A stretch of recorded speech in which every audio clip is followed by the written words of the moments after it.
Njengenxalenye yeenkqubo zikarhulumente zokuvulwa kwezikolo kunyaka wezifundo ka-2025, usomlomo webhunga lesixeko saseGoli uNobuhle Mthembu ugqithise umnikelo wezihlangu zesikolo kwisikolo samabanga aphantsi iTsebedisano Primary School ePimville Zone 2.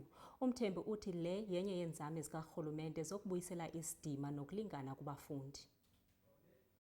Usomlomo webhunga uNobuhle Mthembu utyelele isikolo esizinze kwindawo yasePimville ukunikela ngezihlangu zesikolo kubafundi njengenxalenye yephulo lokufaka isandla ukukhawulelana nabafundi abaphuma kumakhaya angathathi ntweni. Mawubheka i-area kunabantu abaningi abangasebenzi abaletha abantwana la masinokuhamba kulama region wonke siyabona ukuthi abazali bavele balahlela abantwana esikoleni kube inkinga yama-teacher to see ukuthi abantwana badlani esikoleni.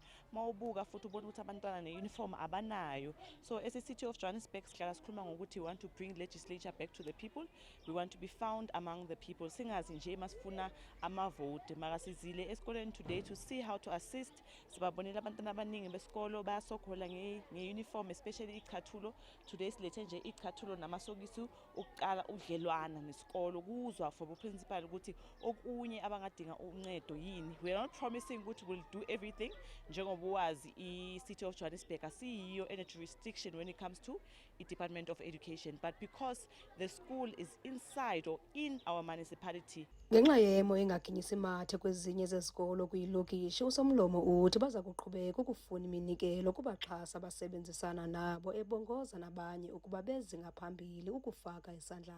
Masinokusihamba ikolo sibone ezinye izinto abazidingayo, we go back to our sponsor.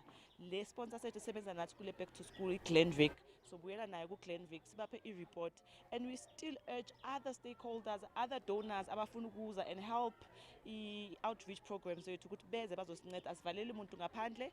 The need is so much, so we need a lot of people to just get on board and assist us as we move around ku-municipality yethu sibone ukuthi sinceda kanjani. Into siyibonayo le disconnect between ikolo and the community, and it's something that we definitely need to assist nge-civic education. For me, office speaker yakhumula sine civic education, so ama-topics lawa esingawa embark on sofundisa abantu ukuthi how do we form a society that function, that assist each other. Lo kaMthembu uthi enye into abaceba ukuyenza kukufundisa abahlali ngendlela urhulumente asebenza ngayo nokubanika ulwazi lokuba bayaphi na xa benengxaki abajongene nazo.